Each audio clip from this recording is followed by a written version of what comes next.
बोलो हरि शंकर भगवान की।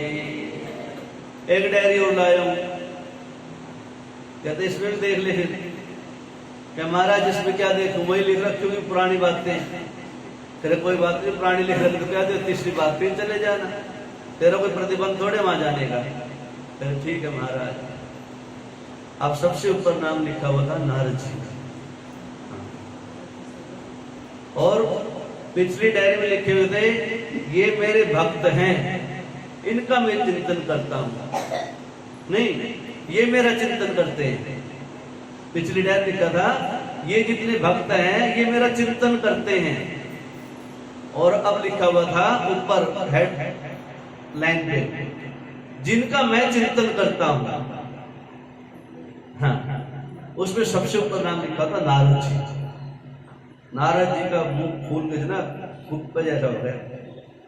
हाँ, और नीचे लिखा था दूसरे जो भक्त है जिनका मैं चिंतन करता हूँ शंकर जी, और उसके बाद जिसका चिंतन करता हूँ ब्रह्मा जी, उसके बाद सनत कुमार आदि सबकी लाइन लिखी हुई थी। जिनका जो मेरा चिंतन करते हो पहली डायरी थी, और जिनका मैं स्वयं चिंतन करता हूं दूसरी डायरी में लिखा गया था। अब नारद जी बेचारे देखे, मैं पहली डायरी उठा के लाया था और मेरे मन की जो तरंगे उठ रही थी वो दूसरे हिसाब की थी। ग्लानि महसूस होगी नारद जी को। अब शंकर जी देखे नारद जी की तरफ। नारद जी अब क्या होगा? क्या महाराज जी ये तो बहुत गलत हो गया। तो क्या हो गया? कहते मैं सोच रहा था मैं तो कई भक्तों मेरी तो संख्या ही नहीं है। कह रहे नारद ऐसा नहीं है, भगवान भी उन भक्तों का चिंतन करते हैं जो रात दिन भगवान का चिंतन करते हैं, और भगवान के पास सारे वो लिस्ट तैयार है जो भगवान का चिंतन करते हैं। और भगवान जिनका चिंतन करते हैं वो भी दो श्रेणी के हैं।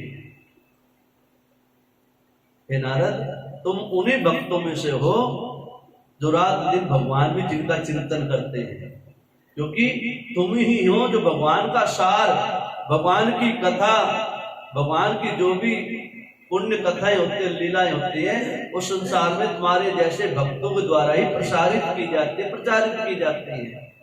आज जाके नारद जी को तसल्ली हुई, महाराज जी तो पाप हो गया मेरे से। तेरा पाप नहीं, मैं चला जा फिर विष्णु जी के पास में जाके दोनों डायरी लेके आ जा वापस, और द्वारा से जो है ऐसी जो है ना किसी प्रकार की वो मत करना, चर्चा मत करना। बोलो शंकर भगवान की।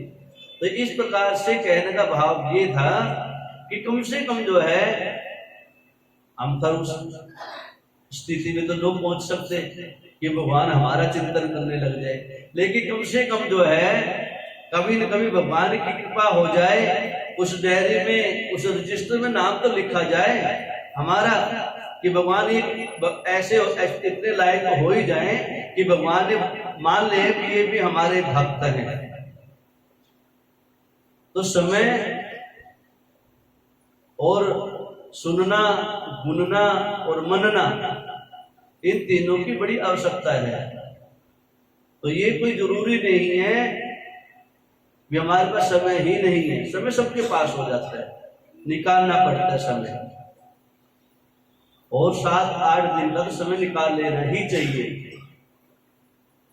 और 7-8 दिन का जिस दिन जो है आपने सच्चे दिल से ही समझ लिया कि कथा मैं स्वयं मैं करवा रहा हूं, करवा कोई भी रहा हो, देखो करवाने वाले से ज्यादा महत्ता है आने वाले की, सुनने वाले की। लोग भंडारा करते हैं, भंडारे की खाने वाला हो ही नहीं कोई, प्रसाद लेने वाला कोई आएगा ही नहीं, तो उसका क्या महत्व होगा भंडारे का? भंडारे का महत्व जब ये है जब भंडारे का एक एक अंश जो है प्रसाद के रूप में बट जाएगा, जब भी महत्व होगा कुछ। इसलिए ये भी एक भंडारा है, और फ्री में बट रहा है, फ्री में, कोई टैक्स नहीं लग रहा। और टैक्स देना पड़ जाए तो यदि अच्छा यदि कुछ अच्छी चीज प्राप्त हो जाती है, सोने की यदि गले में चैन पहनने का शौक है तो पैसे देने पड़ेंगे ना, है? चांदी की पहले तो चांदी के पैसे देने पड़ेंगे, और ये तो सोने और चांदी से, हीरे ज्वारत से कीमती चीज है। ये तो स्वांता सुखाए तुलसी वाली गाथा है। इसको तो हर रोज पहनो, हर रोज सुनो और हर रोज उतारो हृदय में। लेकिन सही समय में आके क्या महाराज जी चटनी बना दी, क्या लाओ परोस दो, परोस दी। अब चटनी में नमक तो डाला ही नहीं था, बाकी टमाटर टमाटर जो भी डाली सारी व्यवस्था, हरा धनिया सारी सब कुछ, मिर्च भी अच्छी डाल रखी थी, हरा धनिया सब कुछ था। नमक नहीं डाले चटनी के अंदर या सब्जी के अंदर तो बेकार, नीरस बोलते हैं उसको। तो रस जो है नमक के द्वारा ही आता है। तो कथा कहने का महत्व, व्यास पीठ की महत्ता भी जब ये है जब श्रोता हो, ठीक है ना। श्रोता नहीं होगे तो फिर वक्ता की क्या कीमत है। तो वक्ता से पहले श्रोता पंडाल खचाखच भर जाना चाहिए। लेकिन खचाखच जब भरता है जब 5:30 बज जाए, प्रसाद की खुशबू आने लग जाए, पता लग जाए, ठीक है ना, अब प्रसाद का सही समय है, ठीक है ना। ज्योत भी लगाएंगे मंदिर में और अपना प्रसाद भी पाएंगे और महाराज जी को शक्ल भी दिखाएंगे उस समय में। अब 5:30 बज गए, 6 बजे कथा पूरी हो जाएगी। आधे घंटे बाबा जी ठुल्लू मिलेगा, बताओ क्या मिलेगा। कथा जो होनी तो वो तो पूरी होली, आधे घंटे में फिर दिक्कत है। और ये कहते हैं पता नहीं कौन सा शब्द, कौन सी कथा, कौन सा अक्षर जो है किस समय में, कहते ना भगवान कहीं न कहीं आके विराजमान होते हैं कथाओं के माध्यम से, शास्त्रों के माध्यम से। तो उस कथा को पूरा सुनना चाहिए। जीवन में एक बार तो सच्चे मन से कथा पूरी सुननी चाहिए। नहीं तो घर में बैठ के पढ़ लो, लेकिन घर में बैठने वालों की टेंशन है। महाराज जी पता नहीं क्या लिखा था, समझ में आया, आलिंगन शब्द लिखा हुआ देखा, 4-5 शब्द ले आई, 8-10 अध्याय पढ़ के ना, एक अध्याय में से आलिंगन, एक अध्याय में समर्पण। अब उनकी हिंदी व्याख्या है समर्पण आलिंगन। फिर जिस समय आलिंगन करना था उस समय समर्पण कर रहे हैं, जिस समय समर्पण करना था उसमें समय में आलिंगन कर रहे हैं। इन शब्दों का बड़ा फेर है। तो इसलिए कहते हैं गुरु मुख से एक बार सुन लो किसी मंत्र को, एक बार जीवन में सच्चे मन से जो है ना एक बार कथा सुन लो, फिर आराम से बैठ के घर में सुनो, टीवी के माध्यम से सुन लो, कैसे सुन लो, फिर एक बार जो है सच्चे भाव से सुन लो। बोलो शंकर भगवान की। तो कहने का भाव ये था, सही समय में पधारा करो और सही समय में कथा सुना करो। बोलो शंकर भगवान की।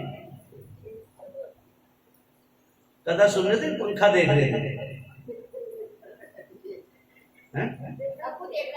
अच्छा सब कुछ देखना चाहिए, मेरे को छोड़ना। अच्छा मेरे को पहले देखो। बोले शंकर भगवान की। इस प्रकार से कथा चल रही थी महामृत्युंजय मंत्र की। किस प्रकार से शुक्राचार्य, यही कथा थी ना कल की, क्या थी, महामृत्युंजय है।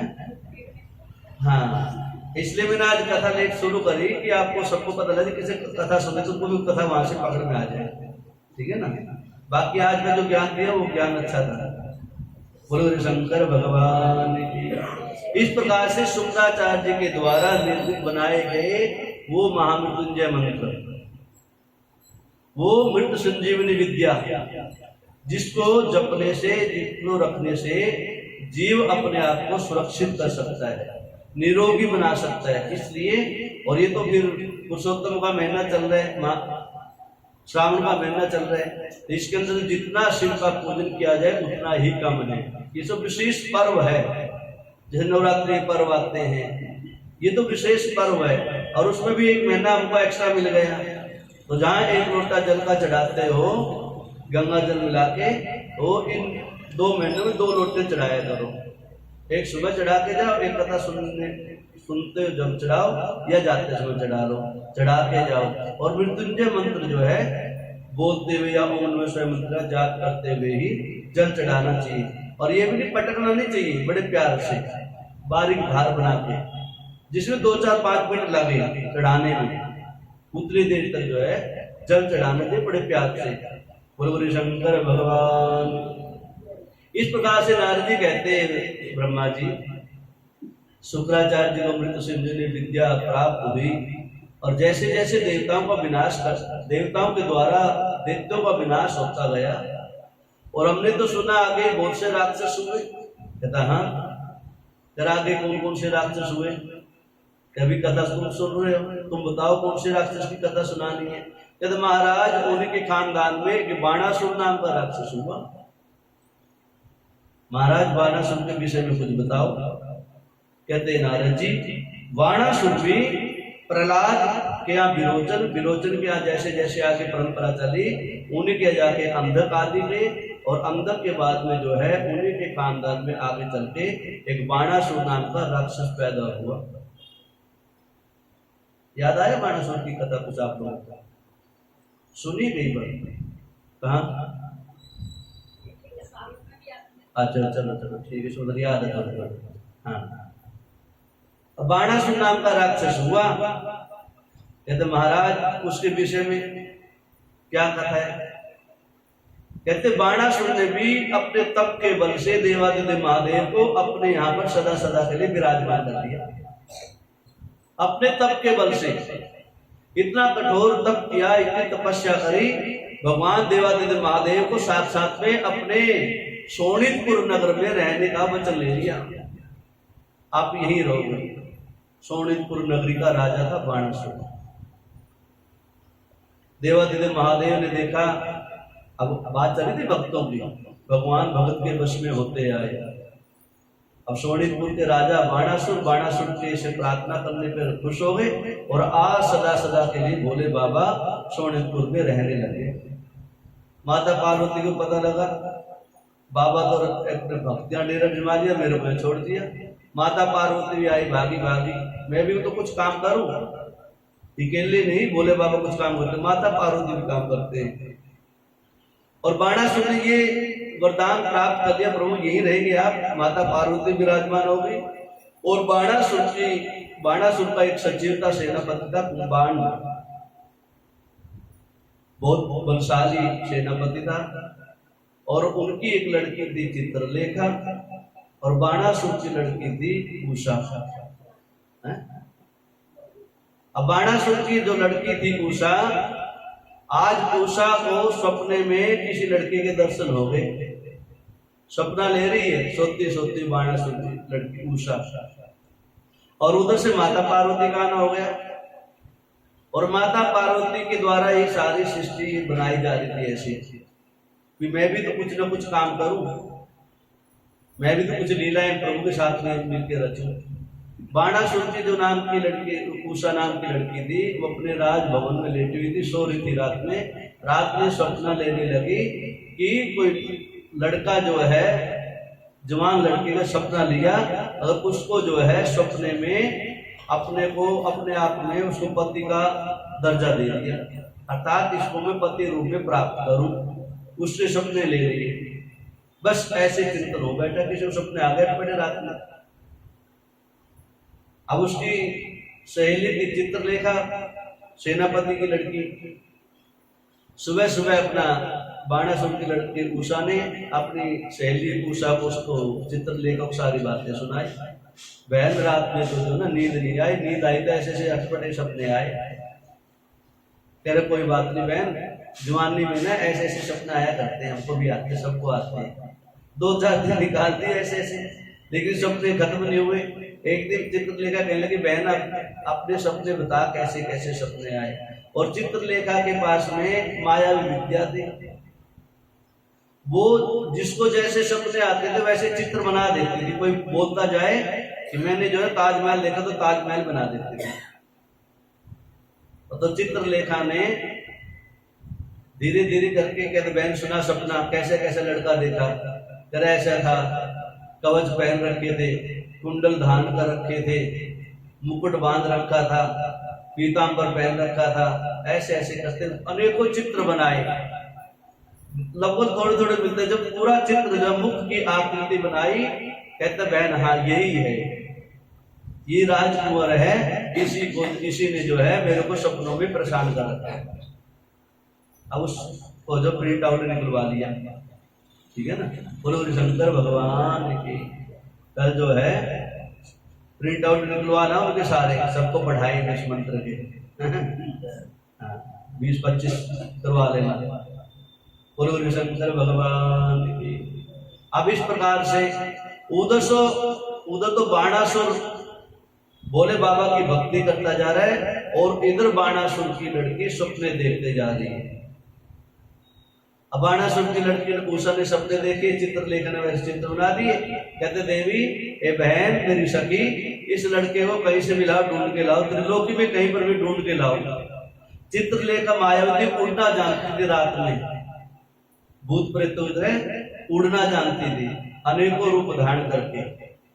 अब चित्रलेखा को पता लगा, कहां पर पता लगे, और इधर जो है बाणासुर जो है आज भोले बाबा से प्रार्थना कर रहे हैं, हे प्रभु आपकी कृपा से मैं इतना बलशाली हूं, इतना बलिष्ठ हूं, इतना पहलवान हूं, और मेरे हजारों भुजाएं हैं।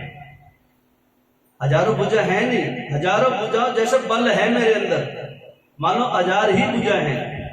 जो कोई बुद्धि में जो ना बल में मदमस्त हो जाता है, ज्ञान में मदमस्त हो जाता है, पैसे से मद में मद हो जाता है, तो उसके अंदर जो अहंकार बहुत फूट के भरा जाता है।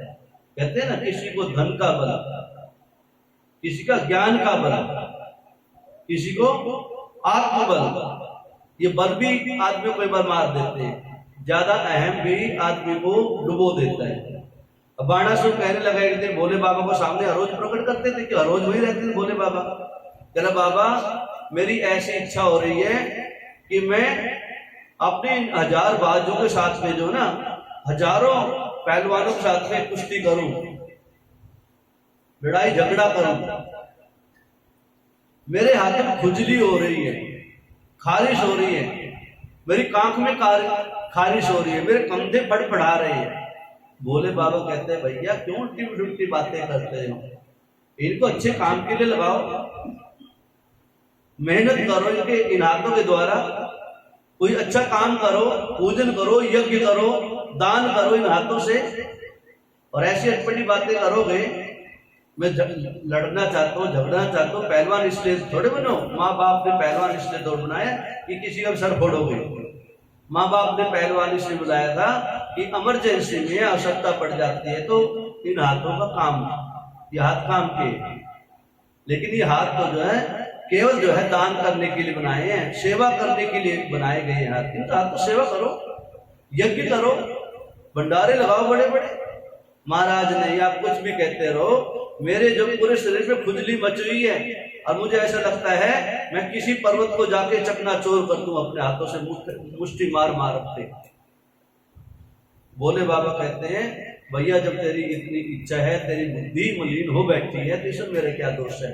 जा, तेरे को मैं ऐसा आशीर्वाद देता हूं, तेरे को तेरे हजारों हाथ काटने वाला तेरे सामने आए, जा मैं तेरे को आशीर्वाद देता हूं। ठीक है बाबा, आपका आशीर्वाद मेरे को स्वीकार है।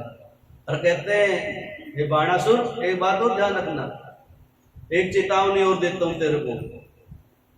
जिस दिन तेरे हाथ कटने होंगे, तेरा अभिमान गिरना होगा, तेरा सर कटना होगा, उस दिन तेरे को अपशकुन होंगे। कैसे कैसे अपशकुन होगा? तेरे को भोजन अच्छा नहीं लगेगा, रसोई के खाने का स्वाद बिगड़ जाएगा, तेरे की दो ध्वजा लहरा रही है, झंडा लहरा रहा है, वो फटफटाने लग जाएगा, वो गिर जाएगा, रात में तेरे को उल्टे सुल्टे सपने दिखाई देंगे। तो उस समय सोच लेना तेरा कोई विनाश करने आया, तेरे को मारने वाला, तेरे से कोई बलशाली आ रहा है।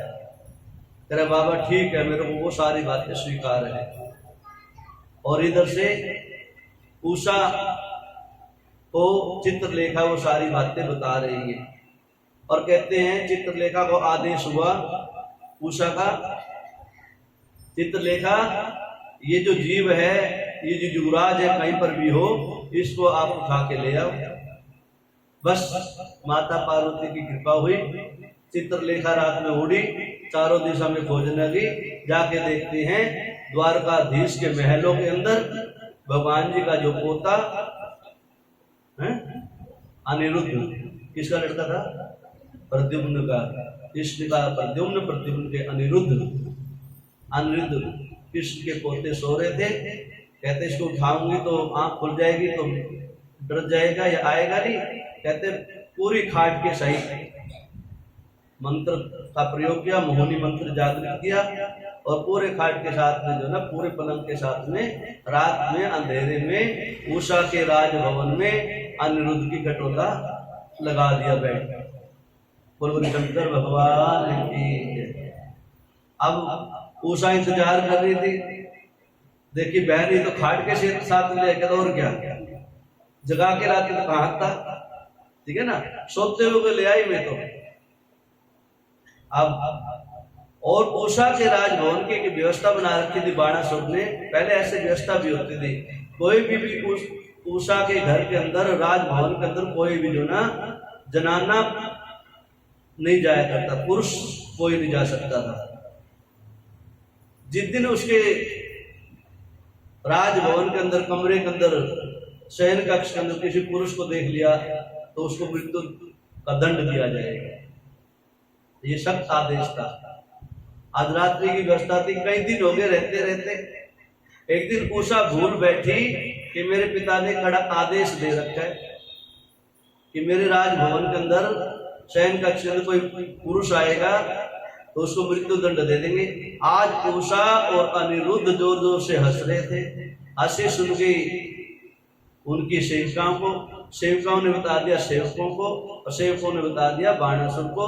बाणासुर ने तुरंत जो है ना अपनी उषा बेटी के राजभवन में सैनिकों को भेज के उसको सैनिकों के द्वारा पकड़ लिया अनिरुद्ध को। और कठिन दंड था कि इसको कठिन दंड दिया जाए, कारावास में डाल दिया जाए, मृत्यु का दंड दिया जाए। कहते हैं अनिरुद्ध भी बलशाली था। कहते हैं अनिरुद्ध ने भी, भागवत जी में तो पता नहीं अनिरुद्ध ने युद्ध किया, उनको कहते वहां डायरेक्ट जो ना कारागार में बंद कर दिया गया। लेकिन शिव पुराण के अंदर कथा आई है अनिरुद्ध का भी बाणासुर से युद्ध हुआ। युद्ध के अंदर बाणासुर ने अनिरुद्ध को हरा दिया और फिर जाके कठिन कारावास में डाल दिया गया। पूछा गया ये कहां से आया, कैसे लाया? महाराज मेरे को नहीं पता कैसे मैं आया, मैं तो बस इसके महल में पाया, इतना पता मेरे को, और इसमें मेरा कोई दोष नहीं है, इसलिए बाणासुर ने उसको छोड़ दिया था, मृत्यु दंड नहीं दिया था, इसलिए कठिन कारावास में डाला। चर्चा चली भी कहां से आया? कहते मैं ऐसे ऐसे जो है द्वारकाधीश है भगवान श्री कृष्ण, उनके पोता हूं मैं, द्वारकाधीश का।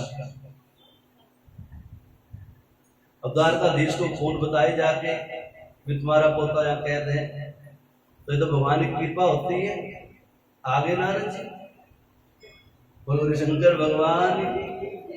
बाणासुर से मिलने आगे नारद जी, और सुनाओ बाणासुर भैया कैसे, क्या हाल चाल है? क्या कृपा है भोले बाबा की, तेरे कष्ट दूर हुए कि नहीं हुए? तेरा हो जाएंगे, भगवान आशीर्वाद देके गए हैं, भगवान ने आशीर्वाद दिए। कैसा आशीर्वाद दिया कि ऐसा ऐसा आशीर्वाद दिया। और सुना तुम्हारे राजघर में कैसा चल रहा है? क्या महाराज कुछ दिन से थोड़ी थोड़ी गड़बड़ हो रही है। तेरे क्या हुआ? तेरा आपकी पोती ने जो है ना रात में सपने देखने लगी थी, और सपने में जो है द्वारकाधीश है कोई राजा, और उसके पोते को हरण करके लाई उसकी सहेली। द्वारकाधीश के पोते को, अनिरुद्ध को। कहता हाँ। क्या महाराज ये तो बहुत बड़ी गलती कर दी आपने। करे क्यों? तेरा आप द्वारकाधीश को नहीं जानते, तेरा नाम सुना है, जानता जुमता नहीं, और मेरे को जानने की आवश्यकता भी क्या है। जिसने चोरी करी वो चोर कहलाएगा, जिसने पाप किया तो पापी कहलाएगा, और चोर और पापी तो दंड का अधिकार प्राप्त करता है, दंड का ये अधिकारी होना भी चाहिए। और मेरे राज्य में तो कठिन कारावास का दंड है तो दे दिया मैंने। क्या महाराज सही समय पे ज्ञान प्राप्त हो जाए तो गलती मान लेनी चाहिए, इसलिए अनिरुद्ध को बड़े आदर और सप्रेम से भेज दो, और जैसे आया वैसे भेज दो तो अच्छी बात है। वरना पोल पट्टी तो सारी खुली रही है अनिरुद्ध के सामने आपकी। कहता है भेजने वाला मैं भी नहीं हूँ। कहते नहीं भेजने वाला फिर तो आप तैयार रहो। कर अब क्या होगा? कर कुछ नहीं, होना जाना कुछ नहीं, भोले बाबा करें जो भी कर, मैं तो कुछ नहीं करने वाला, मैं तो बस मिलने आया था, मैं चला। तेरे कहाँ चले? आत्मा रामा कहीं भी जा सकते हैं। बोलो शंकर भगवान। नारद जी वहां से बाणासुर से मिल करके राधे राधे करके निकल पड़े द्वारकाधीश की तरफ। अब जिसका काम उसके पास जाना चाहिए। पहुंच के नारद जी द्वारकाधीश के यहाँ, द्वारकाधीश की जय हो। द्वारकाधीश बैठे हो तो मक्खन मिश्री खा रहे थे, धर्म सभा लगा रखी थी, चर्चा चल रही थी। बहुत दिन हो गए अनिरुद्ध को नहीं देखा हमने। द्वारकाधीश की जो सभा बैठी हुई थी वहीं चर्चा चल रही थी कि बहुत दिन हो गए अनिरुद्ध नहीं देख पाए। कहाँ गए अनिरुद्ध, किसी को बता के गए कि नहीं गए? इतनी देर नारद जी आ गए। महाराज जी मैं बता दो अनिरुद्ध कहाँ पर है? नारद तेरे को क्या पता? अरे महाराज मैं बता रहा हूँ, जब मैं तो कह रहा हूँ मैंने देखा है। तेरे कहाँ? तेरे आप कह रहे हो कहीं घूमने गया होगा। और वो तो जो है एक बाणासुर नाम का राक्षस है, उसके कैद खाने पड़े हुए 6 महीने हो गए और आप यहाँ कह रहे कुछ दिन हो गए। इतना बड़ा परिवार भी अच्छा नहीं होता महाराज। हाँ, 16,108 रानियां, उनके 2-2 लड़के, एक लड़की, और कहाँ पोते पोते कितने हो रहे पत्नी, कितने हजारों लाख की संख्या में, और आपको पता ही नहीं है। इसलिए कहते हैं ज्यादा बड़ा परिवार भी जो ना, हाँ, ठीक नहीं होता था। लेकिन ठीक भी होता था, काम आता था बड़ा परिवार। एक अनिरुद्ध था, बाकी तो सारे वही थे। लेकिन अनिरुद्ध बहुत श्रेष्ठ था, प्यारा था भगवान का।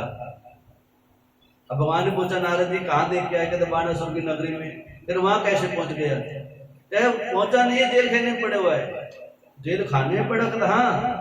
कह रहे ऐसे कौन सा पाप कर दिया? कहता ये नहीं पता, लेकिन मुझे पता है कि बाणासुर की लड़की है, उसको छेड़ा उसका। हाँ, उसके साथ में मिला है, बस इतना मुझे पता है, इसलिए उसको जेल खाने में डाल रखा है। कह रहा हमारा पोता लड़की छेड़ रहा हो, ऐसा तो असंभव है। क्या हमारे मेरे को सारे पता आप कर लो।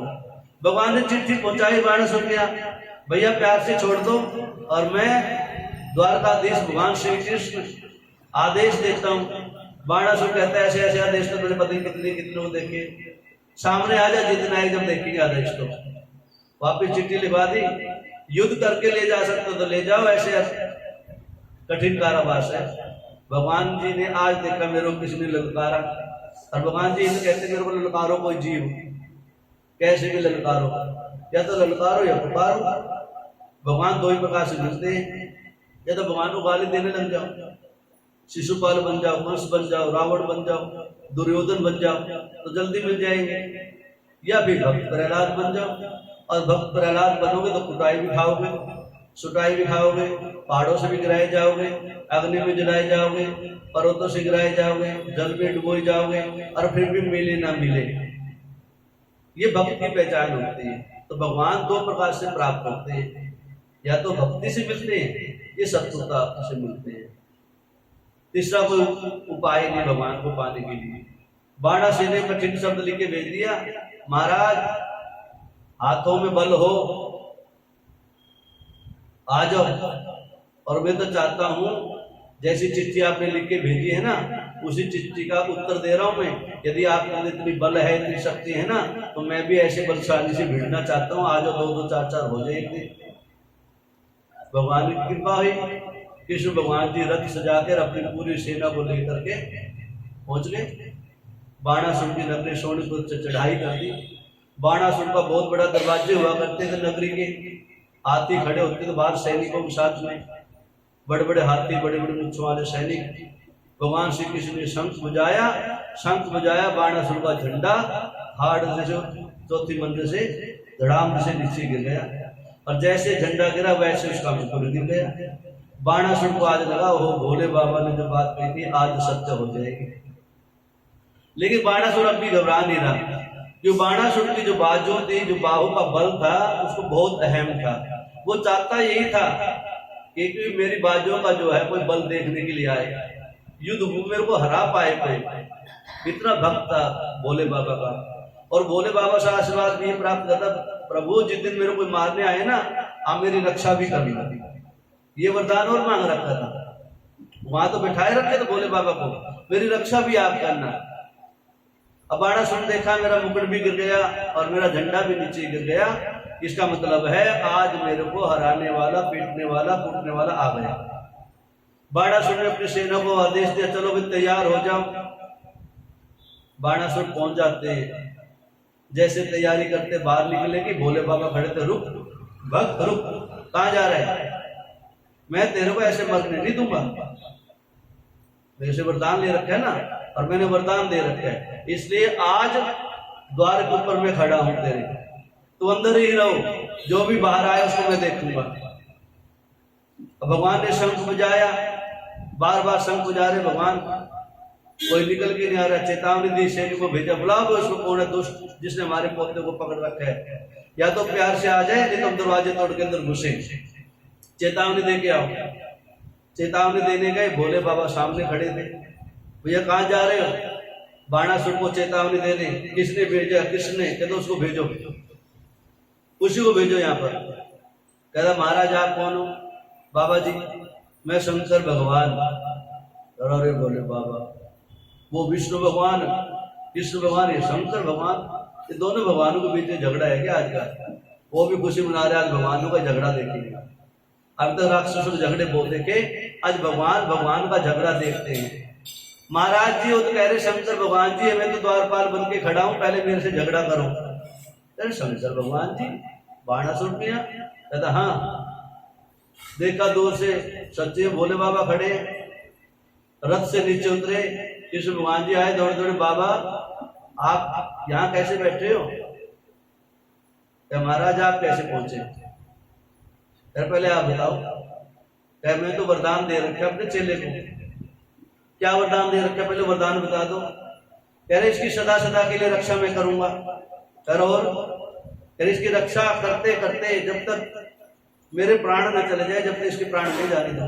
महाराज बहुत बड़े अच्छे आपने तो दे रखे आशीर्वाद, ऐसे अटपटे आशीर्वाद जो है दुनिया को देते रहते हो आप, फिर बाद में फिर हम लोगों को दोषारोपण करते हैं। ऐसा कोई आशीर्वाद देने की चीज थोड़े होते हैं। ठीक है इसके घर में रहो, खाओ पियो मौज लो, वो तो अलग बात थी, इसको नहीं मरने दूंगा। और आपने कहा भी ऐसा कोई जीव ही नहीं सृष्टि में जो मरे नहीं, ब्रह्मा भी नहीं रुके यहाँ तो। कह रहे नहीं ऐसा नहीं है, मर तो सकता है ये, ऐसी बात नहीं है। क्या मर सकता तो उपाय बताओ। बोले बोले शंकर भगवान की। अब इस प्रकार से कहते महाराज क्या किया जाए? कह रहे भी आप रास्ता छोड़ो मेरा। शंकर जी कहते हैं ऐसे रास्ता तो छोड़ नहीं सकता, भक्त की रक्षा करने का अधिकार मेरा है और मैं रास्ता खाली नहीं कर सकता, तो युद्ध करना पड़ेगा, युद्ध कर लो। कहते भगवान भोले बाबा के बीच में और कृष्ण जी के बीच में युद्ध शुरू हो गया। सब देवता लोग देखे आसमान से, आज वे दिव्य शक्ति सामने आई।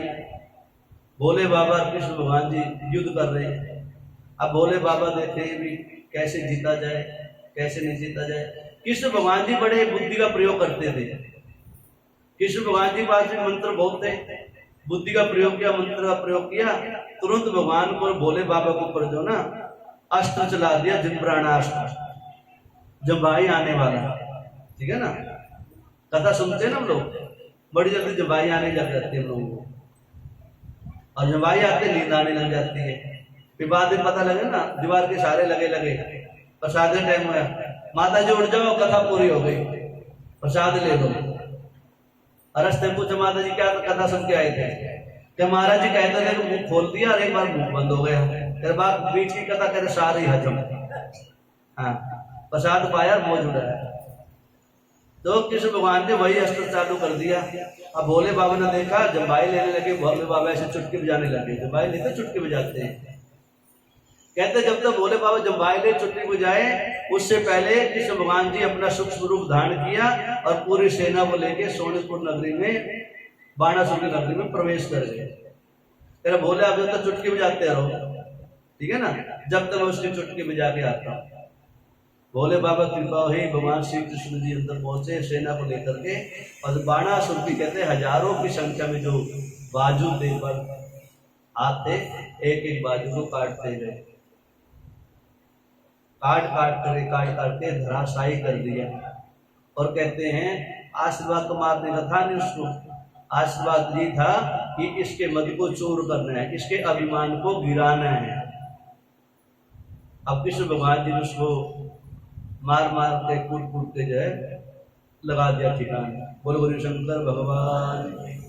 और जेल में से अनिरुद्ध को छुड़वा करके भोले बाबा के सामने खड़े हो गए। बाबा चुटकी बजाते रहोगे कि युद्ध भी करोगे? भोले बाबा का हाथ पकड़ा, महाराज रुको रुको। भोले बाबा ने देखा क्या हुआ, कहते बस रखो, अब चुटकी चाटकी बंद कर दो और अपने इस पोते को आशीर्वाद दो। कहते पोते को? कहता हाँ इस अनिरुद्ध को। फिर ये कहां से आ गया? कहते जब तक आपने चुटकी बजाई जब तक मैं ले आया। अरे करा मेरा चेला, कहते जो चेले की इच्छा पूर्ति करनी थी वो मैं करके आ गया, बाकी आपने मेरे से युद्ध तो किया नहीं है और मैं आपसे युद्ध कर भी नहीं सकता था। बोलो बोलो शंकर भगवान।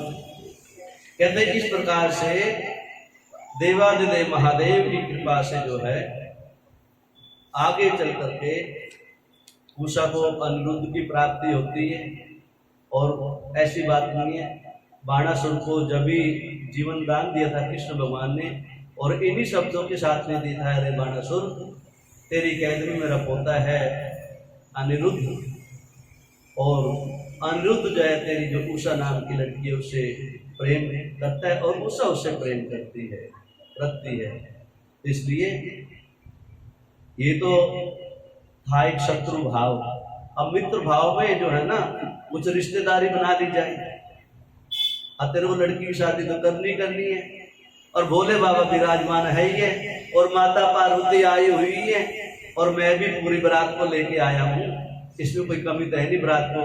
मैं थोड़ी व्यवस्था कर दो रहने धोने की, खाने पीने की, नहाने धोने की, और एक एक ड्रेस नई सिलवा दो इनकी।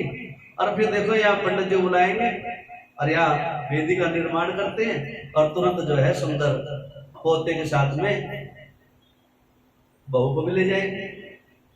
बाणासुर मान गए, भगवान भोले बाबा कृपा हुई, माता पार्वती कृपा हुई। आज बाणासुर ने अपनी पुत्री का विवाह, उषा का विवाह अनिरुद्ध के साथ में वेद मंत्रों के साथ में षष्ठी वाचन करके बड़े प्यार से उसके साथ में शादी कर दी। बोले शंकर भगवान की। इस प्रकार से कहते हैं हे पितामह, कृष्ण भगवान जी ऐसे काम करते थे क्या? कहते उनकी भी शादी ऐसी हुई। जब भी सुना भगवान ने जब भी जितनी भी शादी करी ने, कभी प्यार मोहब्बत से कभी शादी नहीं उनकी शादियों सब में लठ बजा। कहते भाई ये यदुवंशी हैं, ये क्षत्रिय कुल के हैं। क्षत्रियों में एक ही परंपरा है, जिस शादी के अंदर बारात के अंदर लठ ना बजे ना, दो चार काट पीट ना हो, जब तक उनको कहते हैं ये अच्छा काम नहीं हुआ। ये क्षत्रियों का कुल है, ये चलता रहता है। और बाणासुर भी ऐसे ही भैया राक्षस जाति के हैं, इनकी शादियों में ऐसे काम तो शुभ काम माने जाते हैं। चलो बोले शंकर भगवान की। कहते इस प्रकार से देवादिदेव महादेव और कृष्ण भगवान के द्वारा बाणासुर को समाधान करना। और कहते हैं प्रभु आगे चल करके बाणासुर ने कठोर तप किया और भगवान जी के अनन्य भक्त कहलाए और गण बने बाणासुर। और भगवान जी ने इस प्रकार से गणपत्य नाम का एक उनका जो दिव्य दूत होता है, सेवक होता है, उसका वरदान दिया। हे बाणासुर, आप सदा सदा के लिए आप अंदर शिव की भक्ति विराजमान रहेगी, कृष्ण की भक्ति विराजमान रहेगी। जो तेरे इस कथा को प्यार से सुनेगा, सुनाएगा, वो भी अंत समय में शिव की परम भक्ति को प्राप्त करेगा। बोल शंकर भगवान की।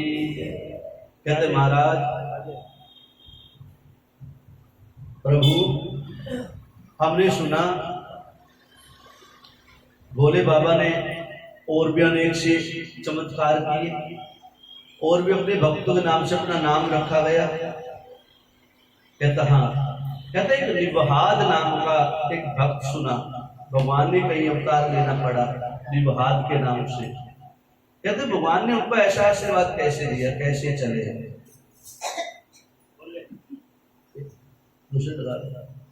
बोले शंकर भगवान।